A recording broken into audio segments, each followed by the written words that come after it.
That's kind of sexy. Oh my god, the things I would do to this man that I cannot say on twitch.tv. I'm literally saying right there, on the sidewalk, in the rain, in the car, in the traffic, anywhere, at any place of his choosing. Lar, I don't even know what happened the past minute. My mind's... Women simps have ruined Resident Evil Requiem. That is the talk on Twitter and Reddit right now when it comes to the gamers and the big fans of Resident Evil Requiem. They're saying this game has been tainted by the casual audience. And I think to some degree, you can see some of those elements there. But for me personally, after playing Resident Evil Requiem and loving all the characters from the previous iterations of the game, I absolutely love this game. And I know there's all these flaws that we can see with some of the story points and of course the bosses and maybe reusing some sort of elements from other games, but for me, this was a celebration of Resident Evil, so I have no complaint about Resident Evil Requiem itself. Of course, I think that's the general audience reaction to Resident Evil right now, where it's having a big successful weekend after its release, coming out #1 on the charts above all other titles at the moment, even getting an acclaimed Metacritic rating higher than most of the other Resident Evil games that have charted. Of course, I think this is exaggerated.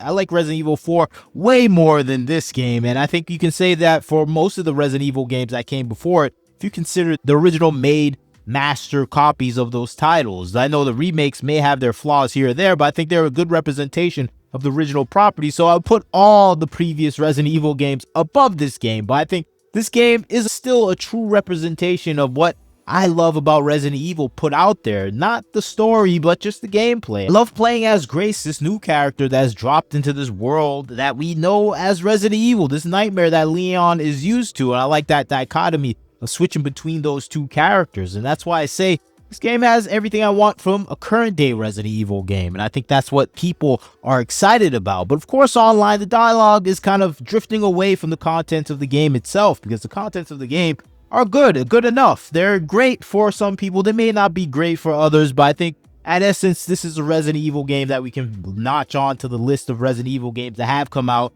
and that were fun to play. And I think that's what this game reminds me of. It reminds me of like Resident Evil 6, where I'm like, I didn't expect this sort of game, but in the end, a few years, when I think about Resident Evil 6, I'm like, I actually love playing that game. And I think that's the thing this game represents, where it's like, hey, this is just an amalgamation of all the things we've seen in Resident Evil put on display, and we get to be Leon Kennedy again, the character that we love the most from that Resident Evil franchise. And I think that's the situation this game represents, the 30th anniversary for Resident Evil, so it makes sense that they will have a game like this come out. But most of the commentary around Resident Evil surrounding the fans that are celebrating this game. And I think that is the problem that we're having right now, the new casual fan base, the fan base of female streamers, the female streamers and their simps that are watching this game simply for Leon Kennedy. And I think that is where we're seeing the frustrations and divides within the gaming community right now, because we have a group of people that simply are not really Resident Evil fans. They're Leon Kennedy fanfic fans that like drawing pictures about Leon Kennedy and imaginary relationships, or like the modifications of an unclothed Leon Kennedy. And that's what we're seeing from the game reviewers, who are substantially non-gamers at its core and essence. These are people that are just in the gaming industry because they have no other skills. And I think that's the situation we're seeing with The Gamer, Kotaku, and IGN, when they're talking about Leon Kennedy, because they're just talking about him in almost a graphically and intimately charged way that we often see with Leon Kennedy fans, where they're talking about his biceps, his looks, his jaw, and all this other stuff that we often see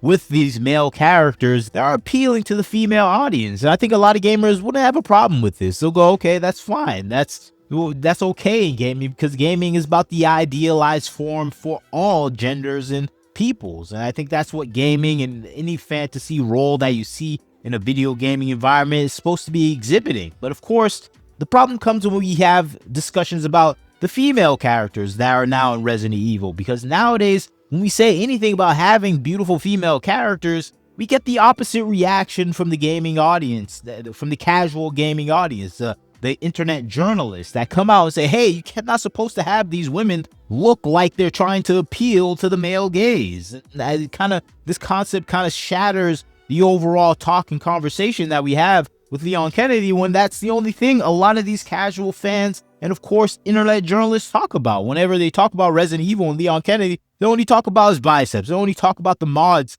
that are stripping him naked. They only talk about these elements of this character. So this is kind of leading to a confusion to the actual diehard gaming audience. We're like, we're okay with Leon Kennedy having biceps, but we at least appreciate a balance where we can have some bigger chest women that are playing these characters, some more curvaceous and appealing female characters that actually appeal to our interests. And this is where we have that split, where people are talking outside both of their mouths, where we have the gamer praising Leon Kennedy and his overall physicality, and they're angered at Resident Evil games for actually appealing to that other side of that audience, where you have male gamers appreciating all the looks of the female characters. And this is the thing that we keep seeing all throughout Resident Evil, where we had a stressing of these points, where you have these female characters that are dressed provocatively, dressed attractively, and look actual beautiful in their overall composition of the character themselves. This is something Resident Evil was known for bringing these character models out that intrigued and made gamers actually fantasize about the world that these characters live in. And I think that's what we often see with characters from Resident Evil, where they're idealized, they're made into a perfect model version of themselves. And I think that's what we see with the Resident Evil franchise, and gamers are complaining about Grace Ashcroft because of this, because we see kind of the design style that they went for that is complete opposite of all their design styles up until Resident Evil 8, where Resident Evil 8 had the most male-gazy type of female antagonist in Lady D. And I think that is the thing that people are seeing, the stark contrast with Grace Ashcroft, where she seems like she's made for the weird Zoomer generation that has this abstraction of understanding, that has this fixation of averting any female characteristics in female gaming models. And of course, people are going to say, hey, Grace Ashcroft still looks good. I would say, yes, she still looks like a good character model. Doesn't look hideously ugly like Western gaming development styles, but this looks like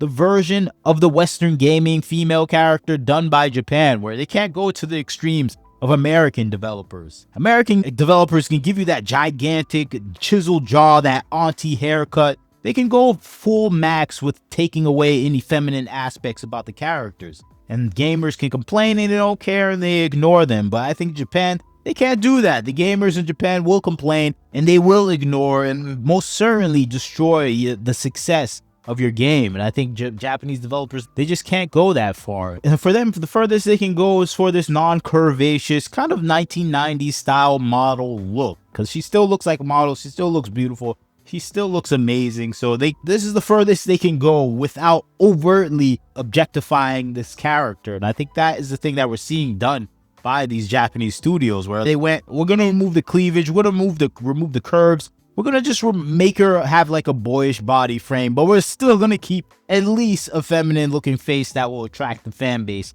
or at least not avert them away from the game itself. Plus we have Leon Kennedy. It should be okay. And I think that's what we're seeing right now with Japanese developers, where they're trying to balance between Japanese audience and the American localizers, because they're not trying to balance between the gaming audience. The local gaming audience likes anything that the Japanese gaming audience likes, but it's the localizers, the people with political interest in gaming, that want to change the gaming audience taste to reflect their own. And that's what we're seeing happening right now with Resident Evil in these aspects. And I think gamers complaining about it have a reason to do that. But of course, with Resident Evil Requiem, I don't think it gets really in the way that much. I think Japan did a good job of balancing these two concepts between the localizers in America and the Japanese audience that are actually going to buy the game, because the Japanese audience doesn't need all the cleavage and everything else to actually have an acceptable female character. For them, I think the face is the most important. I think Grace Ashcroft has that face that kind of draws the male gaze, at least in the Asian audience. And I think that's what we're seeing playing out right now, the balance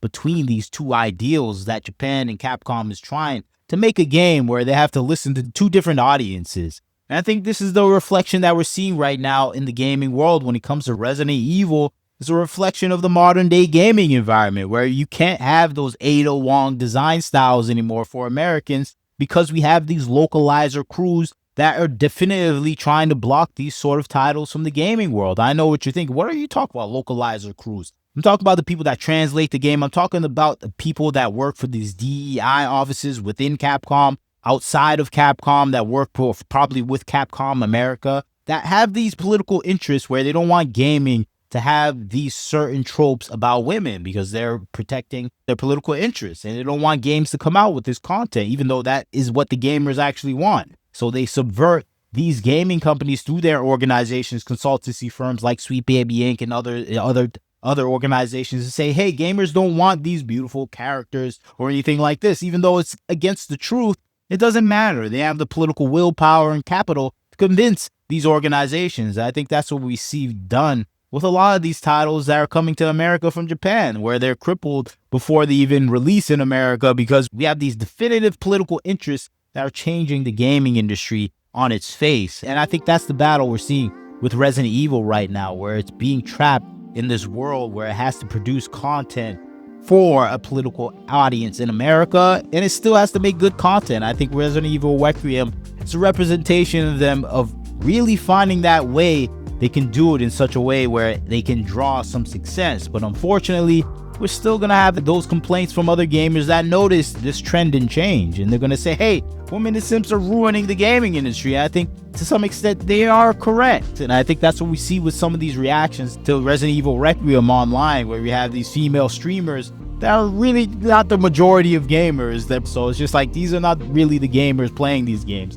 And even on Capcom's own polls, they saw almost 85% of the people playing their games are male. So we're looking at 15% women they're pandering to with this. And I think it just reflects what we see from the American side journalists that are kind of stoking the flames of the internet wars that we see right now between gamers and journalists, where they're saying, hey, we're allowed to have our version of eye candy, and other gamers are not allowed to have their version because it goes against our political beliefs. And I think that's what we're seeing clashing right now online, where people are going to say, hey, why can't we have eye candy and you can? And they're just kind of teasing it and putting it in gamers' face, and gamers are going to be mad about it. I don't blame them for being mad, because it's hypocritical to have, hey, we have our hot uncle Leon back, and you yell and bemoan at gamers to say, hey, you want Ada Wong in a red dress. And I think that is the thing that is annoying gamers right now. But that's just my 2 cents on the situation. Tell me what you think. Like, comment, share, subscribe. This is Wagner Knows Why. Catch you next time.